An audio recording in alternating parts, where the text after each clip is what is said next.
Vote का अधिकार हमारे देश के लोकतंत्र का, हमारे देश के संविधान का मौलिक अधिकार है। लेकिन आज भारतीय जनता पार्टी वोट का अधिकार, जो एक आम व्यक्ति वोट डालता है अपने प्रतिनिधि को चुनने के लिए, आज उस वोट के अधिकार पर घोटाला कर रही है और इस देश के संविधान और इस देश के लोकतंत्र की धज्जियां उड़ा रही है। नई दिल्ली विधानसभा में एक बहुत बड़े स्तर पर एक वोटर स्कैम देश के सामने आया है। मैं आपको कुछ आंकड़े बताना चाहूंगी कि किस तरह से वोटों का एक बहुत बड़ा घोटाला नई दिल्ली विधानसभा में हो रहा है। देश भर में, जैसे हम जानते हैं, हर साल एक समरी रिवीजन होता है, एक इलेक्टोरल रोल बनता है। क्यों? इस बात को जांचने के लिए कि किसी की मृत्यु तो नहीं हो गई, कोई एक शहर छोड़ के दूसरे शहर में तो नहीं चला गया, कोई एक इलाका छोड़ के दूसरे इलाके में तो नहीं चला गया। पूरी वोटर लिस्ट की एक रिवीजन होती है।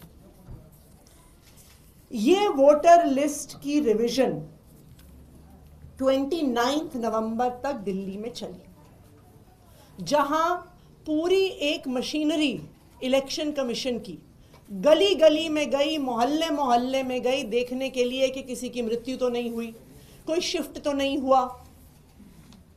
और वोटर समरी रिवीजन के बाद अचानक से नई दिल्ली विधानसभा में हजारों एप्लीकेशन वोटर डिलीशन की आ जाती हैं कि किसी की मृत्यु हो गई, कोई शिफ्ट हो गया, कोई वहां पे रहता नहीं है।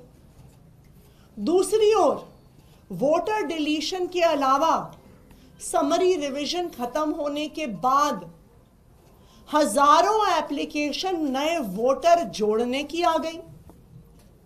रमेश बिधूड़ी के बयान पे मैं रमेश बिधूड़ी जी को कहना चाहूंगी, मेरे पिताजी जिंदगी भर शिक्षक रहे।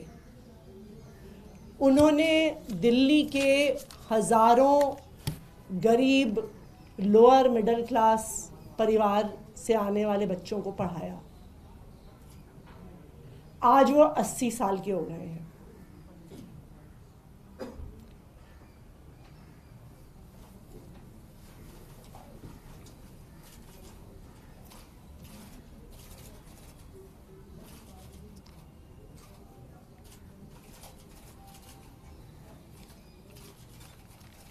वो इतने बीमार रहते हैं कि बिना सहारे के चल नहीं पाते हैं।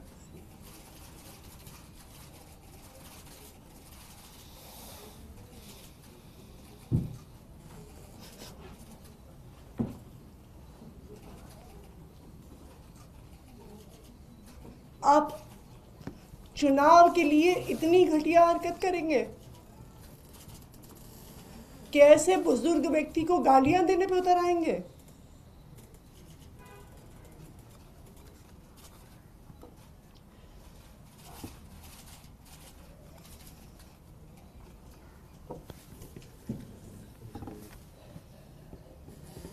इस देश की राजनीति इतने घटिया स्तर पर गिर सकती है, मैं कभी सोच नहीं सकती थी। रमेश बिधूड़ी जी खुद दक्षिणी दिल्ली से 10 साल सांसद रहे। वो बताएं ना कालका जी के लोगों को कि उन्होंने इस इलाके के लोगों के लिए क्या किया। वो दिखाए ना कि जो उनका 10 साल का काम था वो मेरे 5 साल के विधायक के काम से बहुत बेहतर था। उसके आधार पर वोट मांगे, कहें कि अगर आतिशी ने एक सड़क बनवाई तो मैंने 10 सड़कें बनवाई। आतिशी ने अगर 100 सीसीटीवी कैमरा लगवाए तो मैंने 1000 सीसीटीवी कैमरा लगवाए।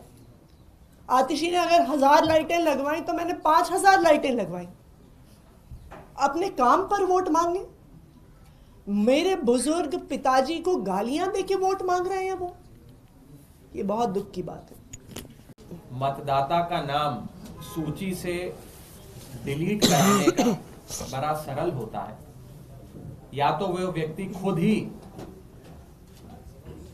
एक फॉर्म 7 इलेक्शन कमीशन में सबमिट कराकर ये कहता है कि मेरा पता बदल गया है, अब मैं इस क्षेत्र का मतदाता नहीं रहा, निवासी नहीं रहा, मेरा वोट यहां से काट दिया जाए। और दूसरा तरीका वोट डिलीट होने का होता है कि कोई उस व्यक्ति के ओर से उसके बिहाफ पर ऑब्जेक्टर बनके फॉर्म 7 इलेक्शन कमीशन में सबमिट करे, जिसमें यह लिखे कि मैं इस क्षेत्र का मतदाता हूं, मैं ऑब्जेक्टर हूं और मेरी नजर में यह आया कि ये व्यक्ति जो नई दिल्ली विधानसभा क्षेत्र के मतदाता हैं, अब ये यहां नहीं रहते, इनका वोट काट दिया जाए। यानी कि एक हो गया ऑब्जेक्टर जो ये सूचना चुनाव आयोग को देता है फॉर्म 7 के माध्यम से, और उसमें वो मतदाता का नाम लिख देता है कि ये मतदाता अब यहां नहीं रहता, इसका नाम हटा दिया जाए। जब भी वोट काटने की प्रक्रिया का पालन किया जाता है तो इस ऑब्जेक्टर को भी एक हेयरिंग के लिए बुलाया जाता है चुनाव आयोग के दफ्तर में, और उस दफ्तर में उस ऑब्जेक्टर से भी पूछा जाता है कि आपने इस प्रकार का आवेदन पत्र दिया, आप स्वीकारते हैं? वो बोलेंगे हाँ जी हम स्वीकारते हैं, और ऐसे फिर प्रक्रिया आगे चलती है। लेकिन बड़ी चौंका देने वाली चीज नई दिल्ली विधानसभा क्षेत्र में हुई, वो ये हुई कि 2 जनवरी, 3 जनवरी और 4 जनवरी 3 दिन लगातार चुनाव आयोग की हेयरिंग नई दिल्ली विधानसभा क्षेत्र के दफ्तर में हुई। उसमें तमाम ऑब्जेक्टर्स को बुलाया गया।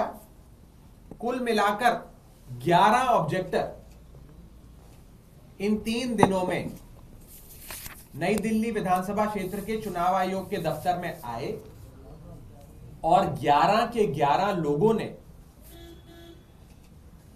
मना कर दिया कि हमने किसी प्रकार का आवेदन पत्र किसी वोटर का नाम काटने के लिए नहीं दिया है, हम ऑब्जेक्टर नहीं है, हमारे नाम का गलत इस्तेमाल हुआ है, हमने ना ये फॉर्म भरा, ना इस पे साइन किया, ना किसी के वोट काटने के लिए आपको कोई आवेदन पत्र दिया। ये बड़ी चौंका देने वाली बात है। 2 जनवरी को तरुण कुमार चौटाला जी जो एनडीएमसी क्वार्टर्स में रहते हैं खान मार्केट में, इनके नाम से 108 एप्लीकेशंस दर्ज करी गई थी वोट काटने, 108 लोगों के वोट काटने के लिए। उन्होंने आकर मना कर दिया कि मैंने इस प्रकार की कोई भी एप्लीकेशन नहीं दी। उसके बाद उषा देवी जी, ये भी 2 जनवरी को पेश होती है, गोल मार्केट की निवासी हैं, इनके नाम से 22 नोटिसेस, 22 आवेदन पत्र दिए गए हैं 22 लोगों के वोट काटने के लिए, इन्होंने मना कर दिया। फिर सुनीता जी पेश होती हैं, 3 जनवरी को विपिन जी, मोनिका जी पेश होते हैं, ये भी मना कर देते हैं कि हमने कोई डिलीशन एप्लीकेशन नहीं दी। 4 जनवरी को राजकुमार जी जो लक्ष्मीबाई नगर में रहते हैं वो पेश होते हैं, इनके नाम से 88 एप्लीकेशंस है वोट काटने की, इन्होंने कहा हमने भी कोई एप्लीकेशन नहीं दी। ममता कुमारी जी काका नगर डीडीए फ्लैट्स में रहती हैं, ये कहती है हमने भी कोई आवेदन पत्र नहीं दिया किसी का वोट काटने के लिए, जबकि ममता कुमारी जी के नाम पर 60 लोगों का वोट काटने की एप्लीकेशन दी गई है। ज्योति जी जो type 2 quarters sector 2 DIZ area Peshwa road पे रहती हैं, इनके नाम पे 125 मतदाताओं का वोट काटने की एप्लीकेशन है। इन्होंने भी पेश होकर कहा कि मैंने इस प्रकार का कोई वोट काटने की एप्लीकेशन आवेदन पत्र नहीं जमा किया है, ना भरा है। एक रुचि तिवारी जी, ये भी 4 जनवरी को पेश होती है, इनके नाम पर 25 एप्लीकेशन है। पंकज जी के नाम पर 1, नीरज जी के नाम पर 2, न जाने कितने ऐसे लोग हैं जिनके नाम का गलत इस्तेमाल हुआ, जिनका आइडेंटिटी थेफ्ट हुआ, जिनका इंपर्सनेशन हुआ, और उनके नाम, एड्रेस और एपिक नंबर का गलत इस्तेमाल कर उनके नाम पर न जाने कितने लोगों का वोट काटने के आवेदन पत्र दिए गए। और सबसे चौंका देने वाली बात, हमारे सांसद संजय सिंह जी की धर्मपत्नी का नाम काटने के लिए 2 फॉर्म 7 जमा किए गए, जिसमें से एक ऑब्जेक्टर है सुरेश देवी, ये भी 6 जनवरी को हेयरिंग में आती हैं और आकर पता लगता है कि इनके नाम पर, यानी कि सुरेश देवी जी जो कोई मतदाता है नई दिल्ली विधानसभा क्षेत्र की, इनके नाम से 27 लोगों का वोट काटने की एप्लीकेशन आई हुई है, जिसमें से एक हमारे माननीय सांसद संजय सिंह जी की धर्मपत्नी का। तो ये एक बहुत बड़ा प्रायोजित संयोजित ढंग से वोटर फ्रॉड नई दिल्ली विधानसभा क्षेत्र में चल रहा है।